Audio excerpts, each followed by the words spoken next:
our flow, so you might know the names of all the gods from long ago. You had Zeus, the king of the gods. Hades, on the underworld god. Poseidon, the god of the sea. The hottest one of all was Aphrodite. Hera, the queen of them all. Athena, she was quite the know-it-all. Hermes was great at getting around, And Dionysus knew how to get down. Apollo, Hey! god of the sun. Ares, was the violent one. Hephaestus, the god of fire. Still two more gods to admire. Demeter, goddess of the harvest. The goddess of hunting. Her name was Artemis. Mount Olympus is where they hung out, chillest gods, without a doubt. To make sure we didn't waste a rhyme, let's go through the gods just one more time. And Zeus, the king of the gods. Hades, On the underworld god. Poseidon, the god of the sea. The hottest one of all was Aphrodite. Hera, the queen of them all. Athena, she was quite the know-it-all. Hermes was great at getting around, And Dionysus knew how to get down.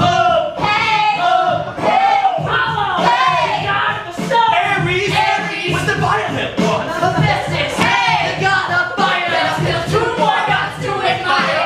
Demeter, goddess of the harvest. The goddess of hunting. Her name was Artemis. Mount Olympus is where they hung out, chillest gods, without a doubt. Now that's a lot of facts. So sit back and relax. At the end, we'd appreciate a whole lot of facts. Without further ado, Give us good reviews, show from all of us to all of you.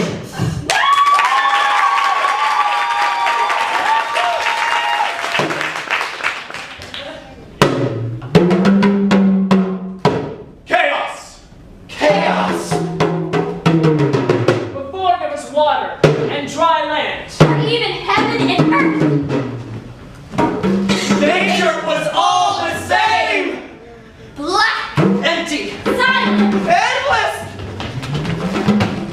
Chaos! Shapes shifted. texture shifted. Objects merged one into the other effortlessly.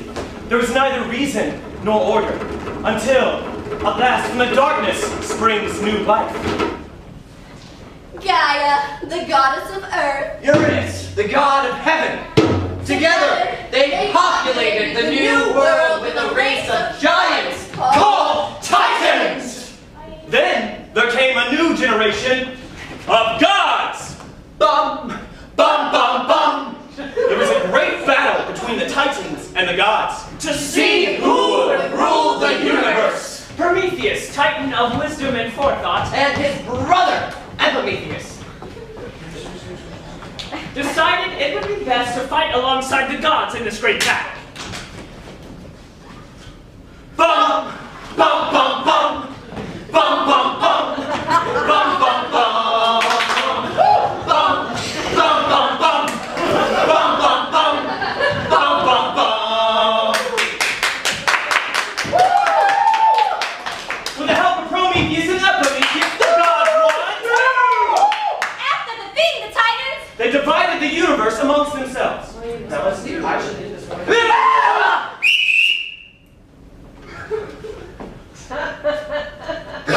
Zeus became the ruler of the heavens and the earth. His brother Poseidon cleaned the ocean. His second brother Hades received the underworld, the endless underground caverns that were the realm of the dead.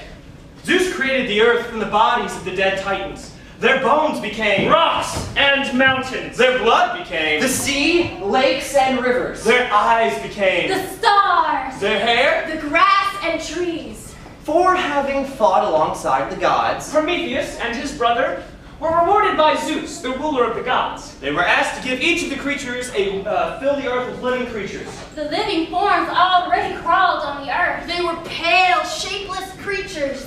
Zeus asked Epimetheus to give each of these creatures a gift. Prometheus was to inspect his work and to make sure each creature had received something. Epimetheus eagerly handed out the gifts of the gods. To some, he gave the gift of flying through the air. Some received the ability to swim in the oceans. Some received sharp teeth and claws.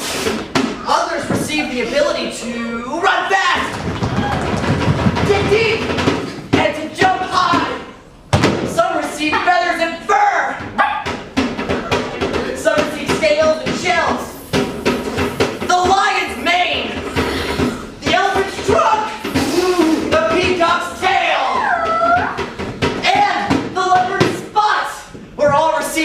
Prometheus. At last, all the gifts had been handed out. Epimetheus called for Prometheus to come and look over what he's done. That's good work, Prometheus said. Then he noticed weak, naked creatures crawling on the ground. Well, what about them? These are human beings. Don't you have any gift for them? I never noticed the humans. I forgot all about them, Epimetheus stammered. What can we do? I've given all of Zeus's gifts to the other animals. There's nothing left. We must find something for them, otherwise they will be the lowest, most miserable creatures on earth. Since you have nothing left down here, I'll go up to Mount Olympus, where the gods live. See what I can there. It's too dangerous. No. I must. For the humans. For the humans. Prometheus climbed to the top of Mount Olympus.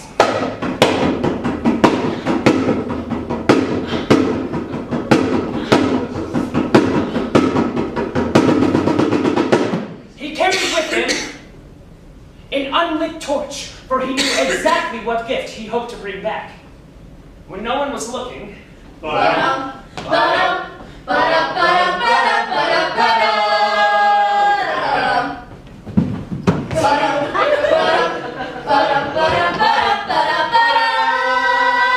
his torch on the wheel of the sun chariot that Apollo, the god of the sun, drove across the sky each day. Prometheus hurried down the mountain.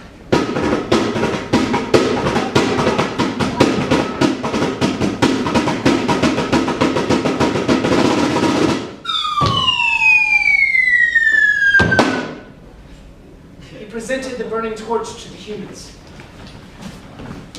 You will always be weak and naked, he said.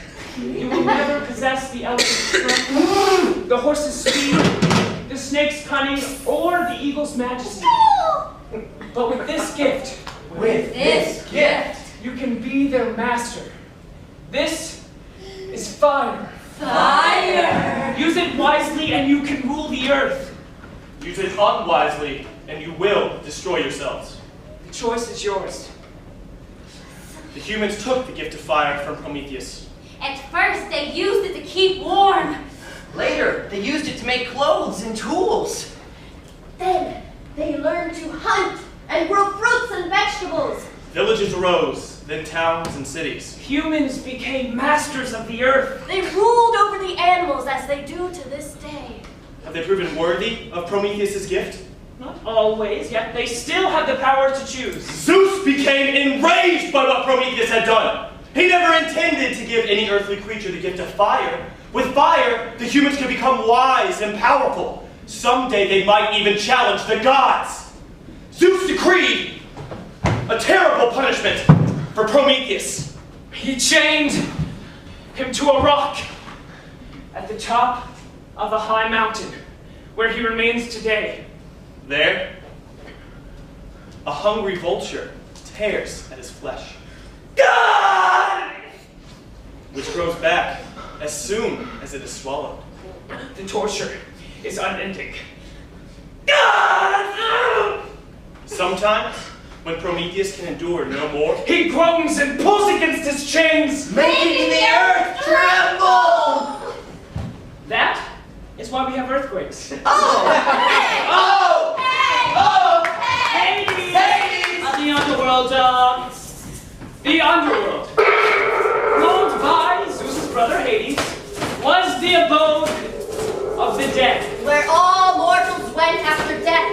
the underground kingdom was a gloomy place. At times it grew too stifling for its ruler. He longed to breathe fresh air and feel the warm sun on his skin. Whenever he felt this way, He would hitch 2 black horses to his chariot. And ride through a cave beneath Mount Etna to the world above. Here Hades found his special place, a quiet valley. He thought no one else knew about the lovely valley. But he was wrong! Aphrodite, goddess of love! Your son Eros came here too. One spring day, as they were sitting beneath a tree, Eros said to his mother, Why did you allow Zeus and his brothers to divide the universe? Why didn't you demand a realm for yourself? Aphrodite answered with a smile, Why settle for a kingdom when all of creation is mine? The gods rule the universe, but I rule the gods. Eros asked. What god or human can resist the power of love? When they fall in love, I become their master. Well, that's true for most, said Eros. However, I know someone who is immune to your power. Who? Well, that fellow there, said Eros. He pointed to Hades, who was driving his chariot into the Hades. You think so, Aphrodite answered. Give me your bow and one of your arrows. I will prove you wrong. Eros' arrows had a special power. Anyone they struck fell in love immediately. Aphrodite fit the arrow to the bowstring. He took careful aim, and the arrow flew straight to its mark, striking deep into the heart of Hades. Hades loves his chest! What is this? Hades asked himself. Something strange is happening. He drove across the meadow, sighing like a young man in love. And most of all, Across the meadow, he saw a young woman gathering flowers. Her name was Persephone, daughter of Demeter, ruler of crops, plants, and all growing things. I love you! Persephone shrieked. She clutched her basket and tried to run. Hades pursued her! No, don't run! No, let me look at your beautiful face! Persephone screamed. Hades caught her around the waist as his chariot swept by. The ground split in two! Hades drove his horses through the opening. The ground closed, leaving nothing behind but an empty basket and bunches of wildflowers scattered upon the grass. Demeter went mad with grief when her daughter failed to return from the meadow.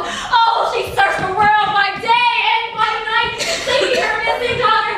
But the sun, the moon, and the stars helped her look. But not a trace of Persephone could they find. Until one day they found Persephone's basket! And a trail of wildflowers leading from it! The flowers led to the riverbank, which led to the tracks of chariot wheels leading to a crack in the earth! Hades has kidnapped Persephone, Demeter cried. I will go to the Mount Olympus and demand Zeus to set her free. Demeter hurried to Mount Olympus. She demanded that Zeus order Hades to release her daughter. I cannot, Zeus answered. Hades is my brother, not my subject. I cannot make him do anything. Hear this, Zeus. If Persephone is not returned, I will curse the earth. No rain will fall. Crops in the field will shrivel. The world will become a lifeless wasteland if Persephone does not come back to me. Call on Hermes! The messenger of the gods! Go with Demeter to Hades. Try to persuade my brother to do what is right. Hermes guided Demeter through the gates of the underworld. They traveled down the river Styx through endless caverns until they came upon the Lord of the Dead. Hades sat on his throne. Persephone sat beside him wearing a golden crown. Oh, Demeter threw her arms wide and shouted, Persephone, my daughter, I have come to set you free from this realm of shadows. Mother, I am so glad to see you, Persephone exclaimed. Something about Persephone disturbed Demeter. She expected her daughter to look frightened. Instead, she seemed happy.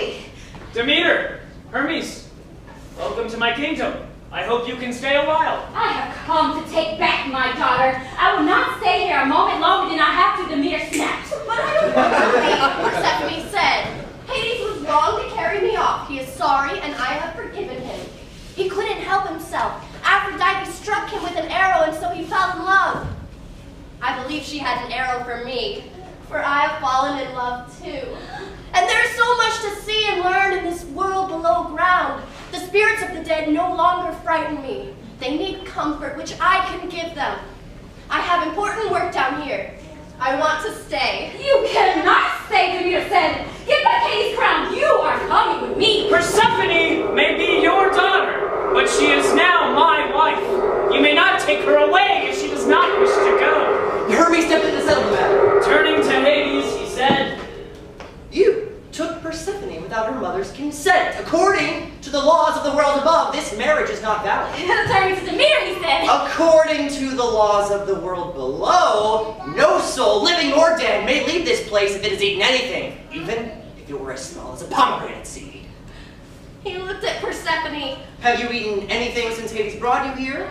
Only 6 pomegranate seeds. I was hungry. Then she must remain with me, crowed Hades. I will destroy the world. She does, burn Demeter. Help me, Hermes! How can I satisfy both my mother and my husband? Oh, I know a way, said Hermes. Hiya!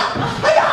Since you ate 6 pomegranate seeds, you must remain in the underworld for 6 months of the year. For the other 6 months, you must return to the world above to be with your mother.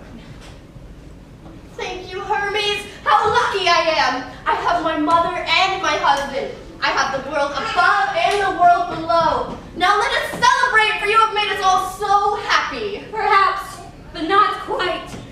For 6 months of the year, when Persephone leaves the underground, Demeter's joy overflows. She blesses the earth. Crops ripen in the fields. Trees bring forth fruit. Warmth and light fill this world in a time of plenty. We call these seasons spring and summer. When spring and summer pass, Persephone must return to the underworld to be with her husband Hades. The world turns cold and barren. Icy winds bring frost and snow. People huddled around fires, warm. But they do not lose hope, for they know spring will return, and that Persephone will always come back.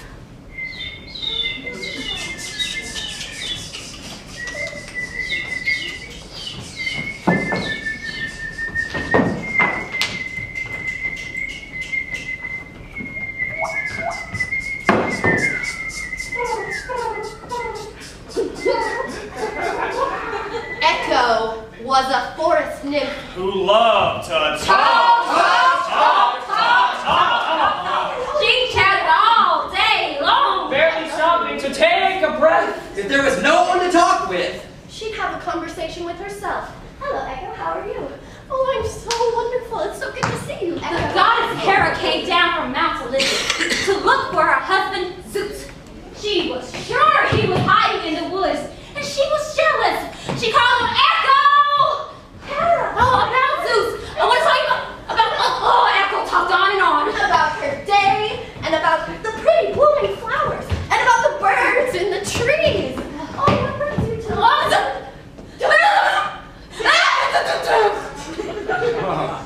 Hera was furious with the young nymph. You love to talk so much, but from now on, you will never start a conversation again. You will only repeat words others have spoken. Spoken. Others have spoken. Now the words of others were all that she could say. From then on, Echo spent her days alone in the forest. one day she spied the most handsome young hunter named Narcissus. Narcissus was so good looking that every girl and men from the land fell in love with him. But he did not fall in love with any of them. Narcissus only loved himself. On that day, Narcissus was lost. Anybody here? Here. Please, show yourself. Show yourself. Echo stepped out from behind the tree. He smiled and called hello. What's your name? What's your name? My name is Narcissus, he answered. I came to the forest to hunt deer. Now it's your turn. Tell me your name. Tell me your name. I already told you. It's Narcissus. Didn't you hear me? Hear me. Narcissus grew angry. Is you playing a joke? I don't like it when people make fun of me. If you want to speak to me, then speak properly when you do. If not, then go away. Go away. Away. Wait. The poor nymph did not know what to do. How could she explain to Narcissus that she could only speak the words he said? She came to Narcissus with her arms outreached. She hoped that he would understand that she wanted to be his friend. He did not understand. He thought she was making fun of him. me to go away? You go away yourself. He pushed Echo hard. She fell down and began to cry. Tears ran down her face. Not a single sound came from her lips. Narcissus cared not one bit about her tears. Heartbroken, Echo ran away from him. The farther into the woods she ran. the more she began to fade. Until nothing was left of her but the sound of her voice. From that day on, From that day on. From that day on, From that day on, her voice could be heard floating through woods and mountains, repeating words of others. We're angry with Narcissus for bullying Echo.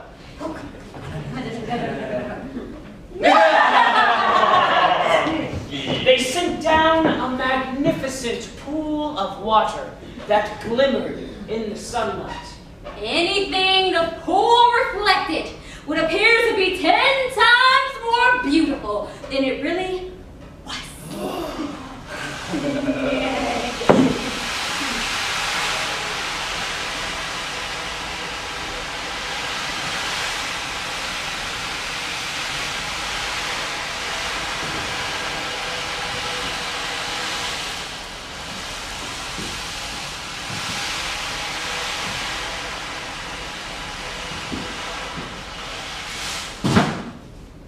One day, Narcissus came upon the spring. hunting all day had left him tired and thirsty. He kneeled down to take a drink. What was this? As he bent over, he caught sight of the most beautiful face he'd ever seen. He kneeled along the pond, staring at the lovely face. Its beauty held him spellbound. Night came, and still Narcissus sat. Transfixed by the face reflected back at him, Narcissus sat day after day, staring at the beautiful face, falling more and more in love. He tried to speak to the face, but when it spoke, only its lips moved. No sound could be heard. Narcissus tried to kiss it. When his lips touched the spring, the face disappeared. Narcissus sighed. Narcissus sat day after day, staring at his own beautiful reflection. He did not eat. He did not sleep. He grew weak and pale. His body wasted away. He felt himself dying. But he could not pull himself away from the spring. Oh, alas, he cried. If only you could see how much I love you. Saying that, he died. Echo repeated the words of Narcissus over and over again. How much I love you. You. On the very spot where he died, A beautiful flower bloomed. Like a golden trumpet surrounded by yellow petals. The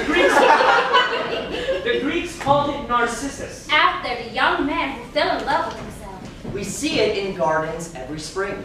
We Call it the daffodil. There There was once a young woman named Arachne. Who loved to weave and spin. She could take the roughest fleece and card it into a pile of wool, as soft and fluffy as a cloud. Her spindle seemed to whirl by itself, spinning the fibers slipping through her fingers into a fine, even thread.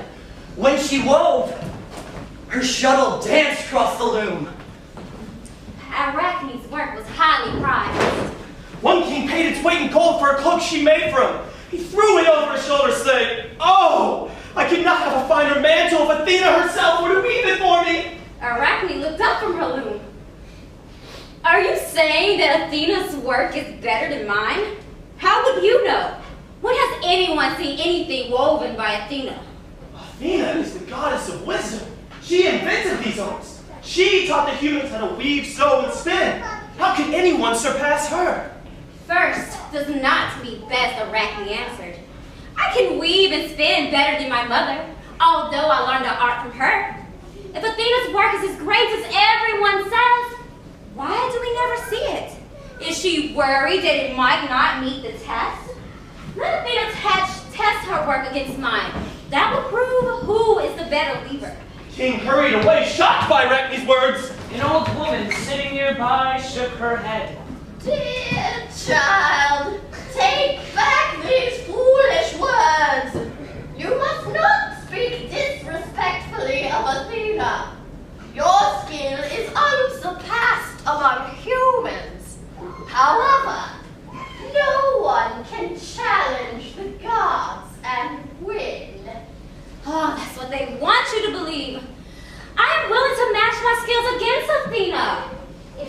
afraid.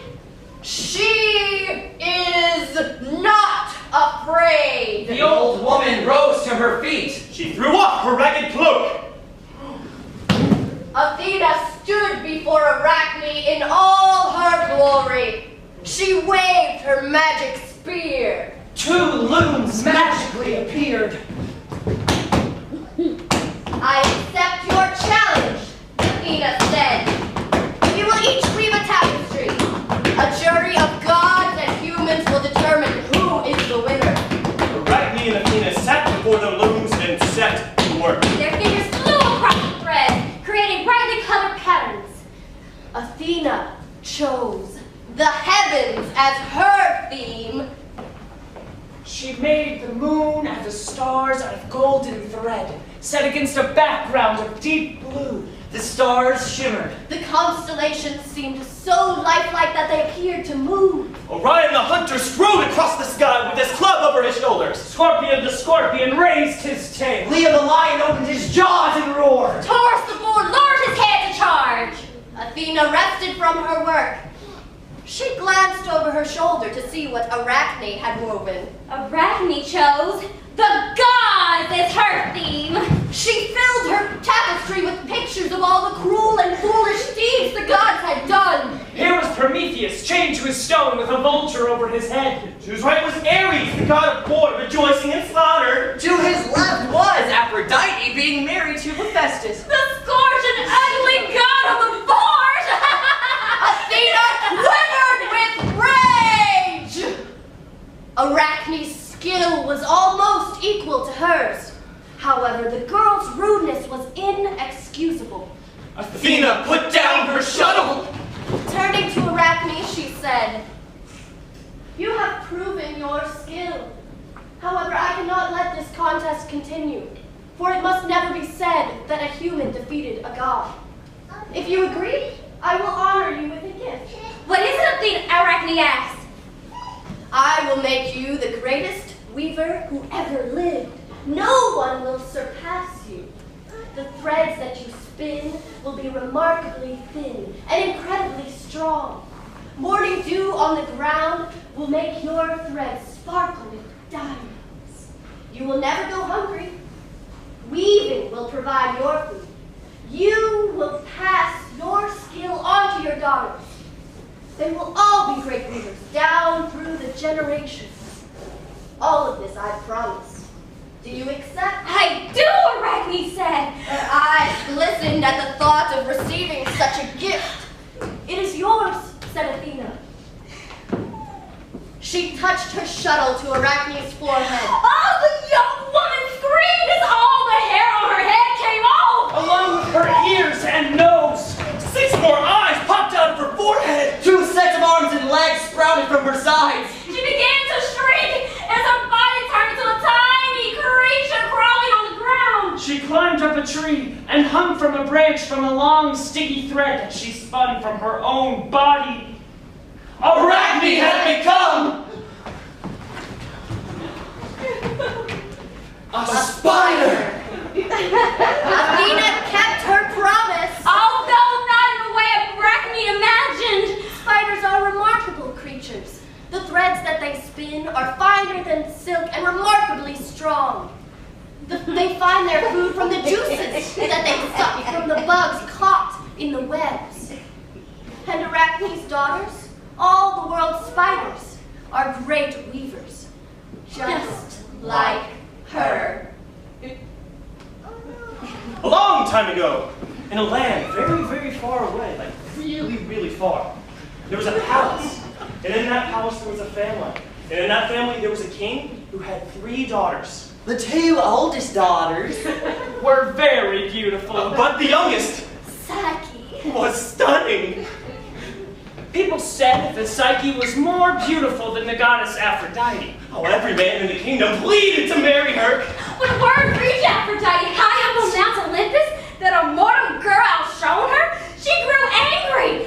I am the fairest of all, she cried. There should be no other. She called on her son Eros. God of love. To punish Psyche, shoot her with one of your magical arrows and make her fall in love with the most ugly creature. he found her alone under a tree, brushing her long golden hair. Eros' eyes wide and his heart pounded. Never had he seen a girl more beautiful. Looking at her, he found it so hard to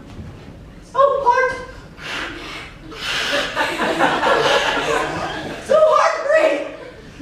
He slowly took an arrow out and took a step towards her.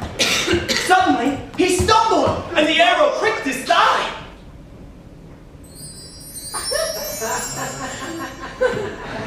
Eros immediately fell deeply, truly, madly in love with Psyche. What will I do, Eros wondered. If Aphrodite found out, There was no telling what horrible punishment she would unleash. He decided not to tell her. Time passed. And Aphrodite grew confused. Aphrodite did not fall in love with a horrible creature. She did not fall in love at all. And oddly, all the men in the kingdom seemed to fall out of love with Psyche. The king was just as confused. Why did no one want his beautiful girl? He went to Apollo. Hey, the god of the sun! For advice. Apollo, knowing that Eros wanted Psyche for his own, told the king to leave her on the highest mountaintop.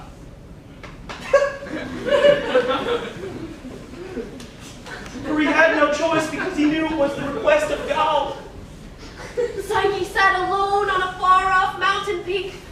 She wrapped her arms around her knees. Will a monster come for me? She wondered as she fell asleep. Oh. As she slept, she was lifted gently and brought to a golden palace where she was placed on a bed of sweet-smelling flowers. Soft music filled her ears. Oh, and she awoke in the brilliant sunshine.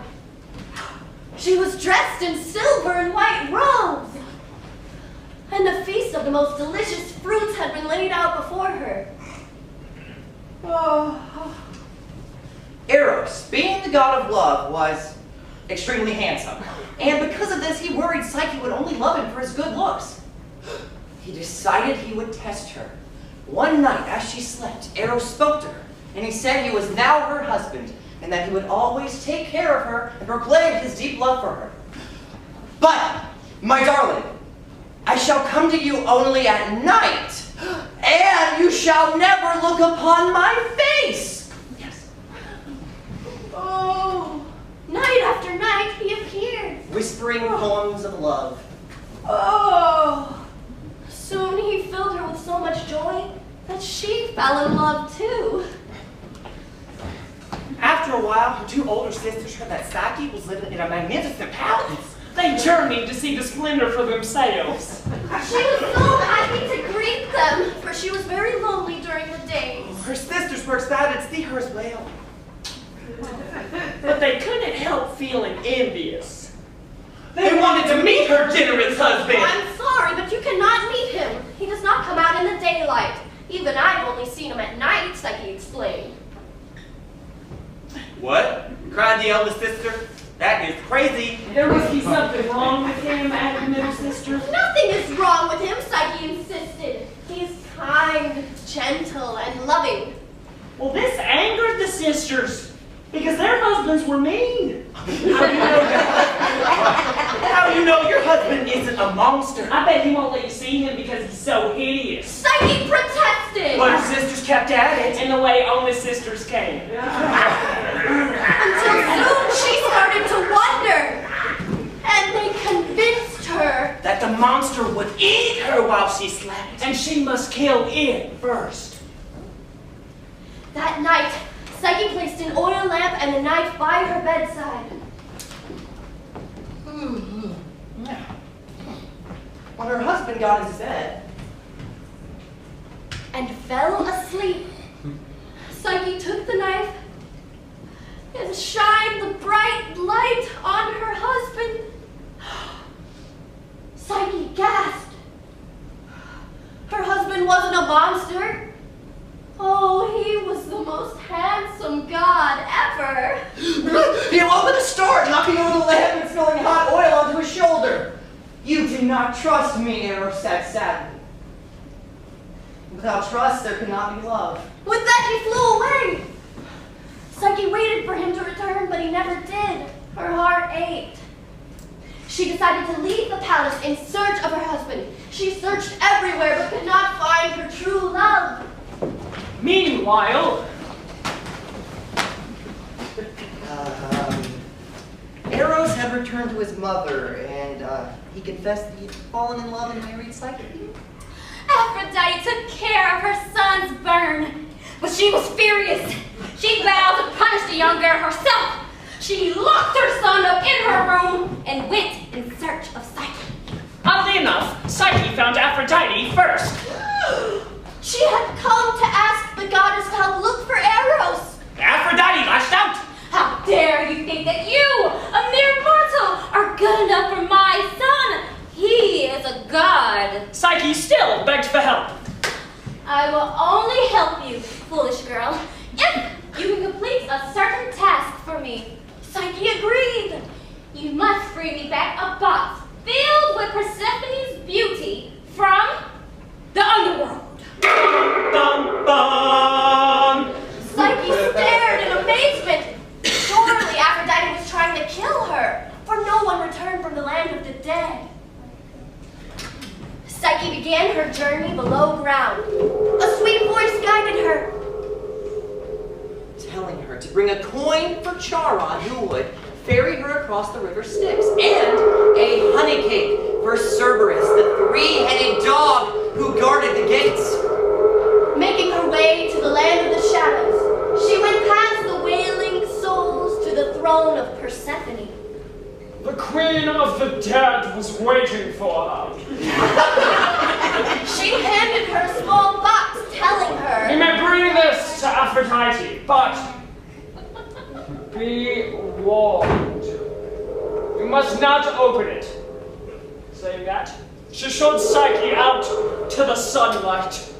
Psyche began walking to the temple of Aphrodite. She tried to brush off the doom and gloom that clung to her from the underworld. She was tired and hungry. What will handsome Eros think of me, she wondered. Perhaps I should use a little bit of beauty in this box. She lifted the lid. Out swarmed a deadly sleep. It wrapped around her like a blanket. She fell to the ground. Eros sensed his true love's pain. He broke free from the locked room. He flew to her and gathered her in his arms. He blew the sleep from her body and gathered it in his box. Then he woke her with a kiss.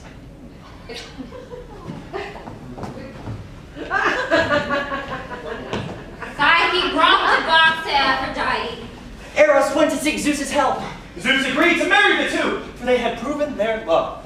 He fed Psyche ambrosia and nectar to make her immortal like the gods. Aphrodite eventually forgave Psyche. And Eros and Psyche lived happily ever after. Bum bum ba bum bum bum bum. They can win it again. Here we go. Now the show's done and we had a lot of fun. Let us leave you with something to chew on. We want to be sure you got a good education. I'll read this. Here's a recapitulation. At first there was chaos, empty space, and the gods and the titans hit each other with a face. The gods won, and they ruled the cosmos. Out of the titans, mountains arose. Prometheus was the titan of wisdom, the first man to fight against the system. Pitied the humans and gave them fire. So that Zeus didn't want to transpire. He punished him and chained him to a stone forever.